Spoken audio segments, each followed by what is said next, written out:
My fiancé and I went to Belize for 12 days at the end of 2018. We booked a trip shortly after we met because we both love travel and a good adventure and picked Belize of all places. But why Belize? Well, I had never been to a Maya site, and Belize has so much diversity. Mayan ruins, mountains, caves, jungle, reef. Seemed like a really interesting place that no one I really knew had been to. Lonely Planet's travel book was a huge help for us planning everything, but there were still quite a few things that would have been great to know before we went. Lucky for you, I have 23 things for you to know before you go to Belize.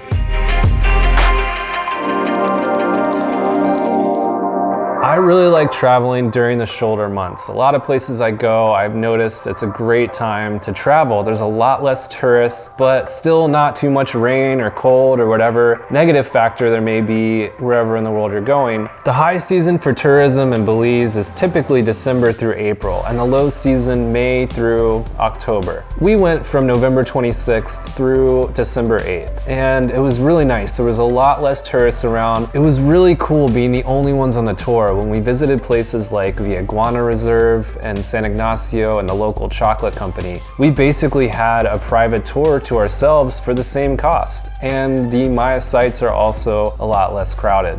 Unlike most places in Central America and Belize, you can walk up to someone and start speaking English. It's a perfectly normal thing, and this took me a while to get used to. I kept wanting to speak Spanish to people, but they expect you to speak English. The locals do have their own sort of English, Belizean, which is kind of a slang. It sounds like a mix of Jamaican and Creole. I don't know what it is, but you are perfectly fine walking up to someone and speaking English to them. That's what they expect you to do. We flew into Philip S.W. Goldson International Airport outside of Belize City, where most people fly in. If you're into wine, get wine duty-free from the airport. You will not really find it anywhere else in the country, especially for the cost. It is very hard to find. The poison of choice in Belize, being a Western Caribbean country, is of course rum. So if you're into wine, get quite a few bottles from the airport. The crime rate in Belize City isn't particularly great, and we avoided Belize City at all costs. And safety concerns aside, there's nothing special about Belize City in my opinion.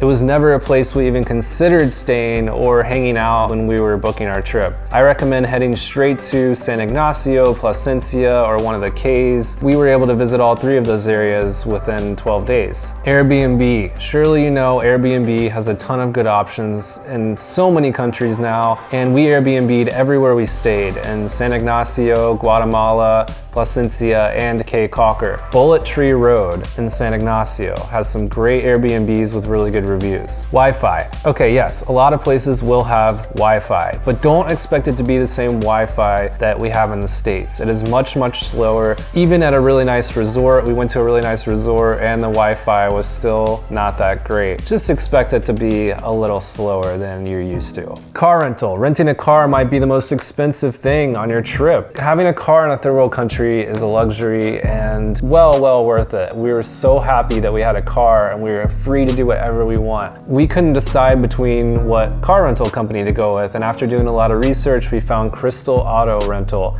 and it looked a little iffy, but they're totally legit. And they were one of the only companies, I think the only company, that can issue a permit ahead of time for you to cross the border to Guatemala. And trust me, you definitely need to rent from them if you're going to Guatemala to visit Tikal. Four-wheel drive. If you are planning on driving off the main highway and exploring some of these other roads that are not paved, Caracol, Barton Creek Cave, any place that's off a main highway, you will definitely need four-wheel drive. It's always a good thing to have in a third world country if you can spend the extra coin. However, if you don't have four-wheel drive and you want to get to a Maya site like Caracol that's off the beaten path, you can always sign up with a tour company and do a tour so you don't have to drive yourself. Getting to Srinantunich, one of my favorite Maya sites, very easy to get to. You don't need four-wheel drive. Speed bumps. Many of the speed bumps are actually called pedestrian walkways, but a lot of them are not marked. Often you'll see people selling stuff on the side of the road, and they're usually at one of these speed bumps. And there will be signs sometimes that say pedestrian walkway ahead, but don't let one of these speed bumps sneak up on you when you're going too fast because it could ruin your car. This is one reason I don't recommend driving at night. The speed bumps would be really challenging to see. We were always waking up before sunrise in Belize and pretty much back to our Airbnb by sunset, or maybe downtown San Ignacio. You would be fine driving around downtown San Ignacio at night, but you don't want to be having to drive long distances in the dark. Money's an easy 2-to-1 ratio. For every 2 Belizean dollars, it's 1 American dollar. Pretty easy to figure out currency, which is very convenient. So 20 US dollars, 40 Belizean, and you get used to that pretty quick. But try not to have to withdraw cash on payday, which is every other Friday in San Ignacio. I don't know what it is for the rest of the country, but the line could be significantly longer if you want to get cash on everyone's payday. The Hummingbird Highway is one of the most beautiful roads I've ever been on, and I think it's the best road in Belize. It is by far my favorite road to drive on, and it cuts right through the Maya Mountains. With a new view around every bend, plan on taking a little longer to get from point A to B on this gorgeous road because you don't want to feel rushed. Blue Hole National Park is off the Hummingbird Highway, and Barquedier National Park. I recommend planning a stop at the peaceful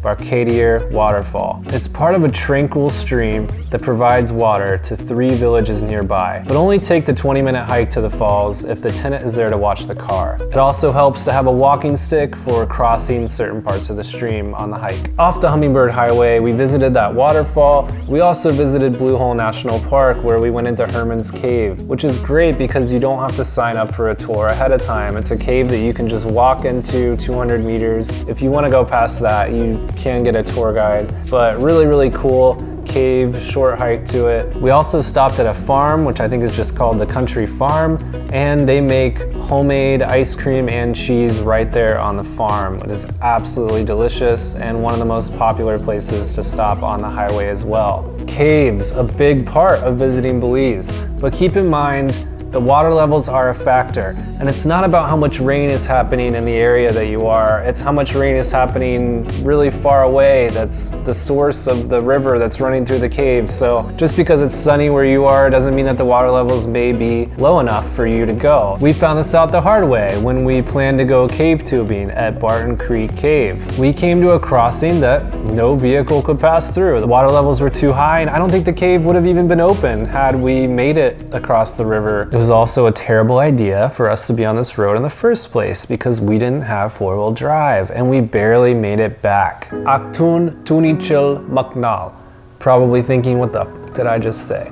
This is the famous ATM Cave Tour, and it's probably the craziest and most haunting thing I've ever done in my life. National Geographic has named this cave as the most sacred cave in the world, and many people have traveled to Belize just for this tour. It was by far the highlight of our trip, and not for the faint of heart. Expect to be spelunking half a mile through a cave and in and out of tight spaces in the dark for at least a few hours. Make sure that you go with a reputable company because we witnessed a few other guides in passing that were not near as helpful as ours. Our guide had been leading expeditions into this cave for over 20 years. I recommend finding someone like that for this very enter at your own risk tour. It is definitely a safety first scenario. You'll also want to sign up for the ATM Cave Tour as early as possible because it will probably fill up. It's a very popular tour, and if you have kids with you, I don't recommend them going on this. I don't even know if they're allowed to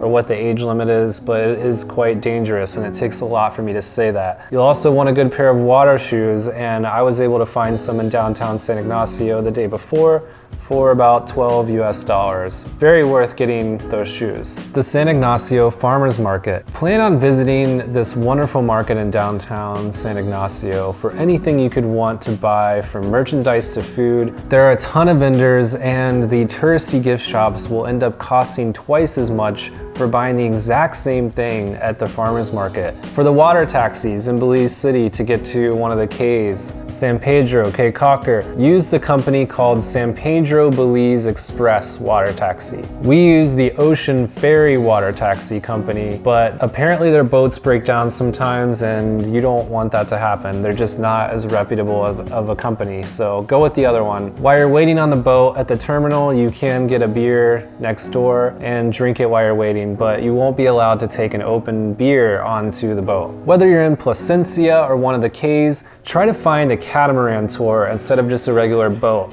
Sailing is a much more enjoyable experience, and it was one of the highlights of our trip, being on a sailboat catamaran instead of a speedboat or a motorboat. We went with a company called Day Tripper. It was wonderful. I highly recommend them in Placencia, and we ended up on a boat with some locals because we were there during the shoulder months and no one else had signed up. So we ended up hanging out with some really cool locals for the day. On the island of Caye Caulker, bicycles are definitely the way to go. The golf cart taxis can be a little pricey, like $20 US just for a ride in the golf cart to get from point A to B, and it's a pretty small island. It's only 2 miles from front to back. So depending on where you're staying on Caye Caulker, if you're very centralized, you could just also walk everywhere, but it was really nice having a bicycle, which was included with our Airbnb. And that restaurant at the Split where everyone goes is way overpriced. Get a drink there if you want, but I highly recommend eating elsewhere. Save your money because it's not worth the food they have down there. And those guys on the side of the road cooking up live lobster right there on the grill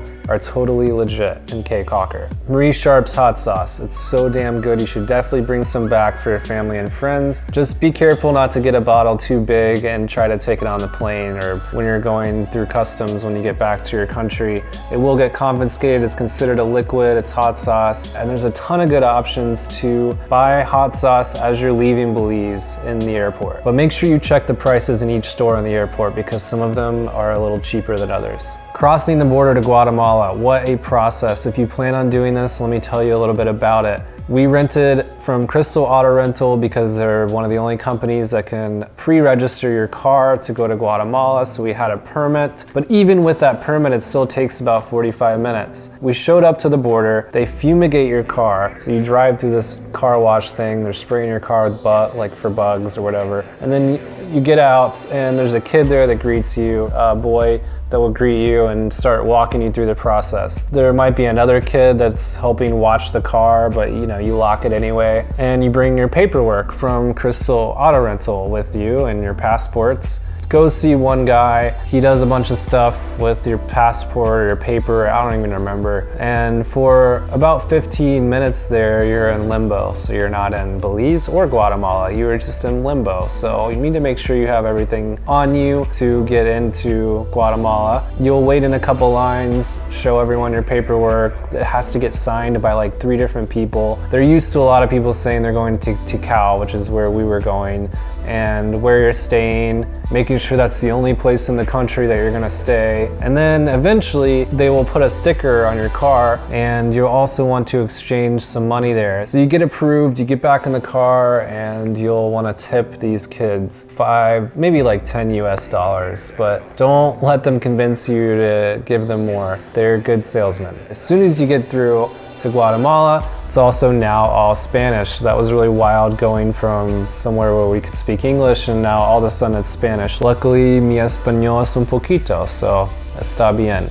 And then you're gonna end up crossing a bridge shortly after. There will also be a small charge for the bridge and they will start asking you for it in Spanish. So just know it's like $2 US to cross that bridge, but you'll be paying in Guatemalan currency. Tikal National Park. Now I know this isn't part of our trip to Belize, but it was a part of our trip because we went to Guatemala. We were so close in San Ignacio to Tikal in Guatemala, we had to do it. We had to say, look, when are we ever gonna be back here? Let's go to Tikal and stay in El Remate for one night. We woke up the next morning very, very early and made the drive up to Tikal. No one will speak English there unless they are tour guides. And when you head into this national park, hidden deep in the jungle, everyone is going to make you feel like it's a requirement to have a tour guide, but it is not. It is recommended to have a tour guide, but you absolutely do not need to have one, and we were totally fine without one. We're really, really glad that we did not get a tour guide. Be sure to bring some water with you and some snacks for this absolutely giant national park that can take a whole day or even 2 to see. We were only there for half a day and I felt like we saw plenty and it was great. There is a restaurant and some people selling some food and water around the park, but it's absolutely massive, and I recommend also purchasing a map after you park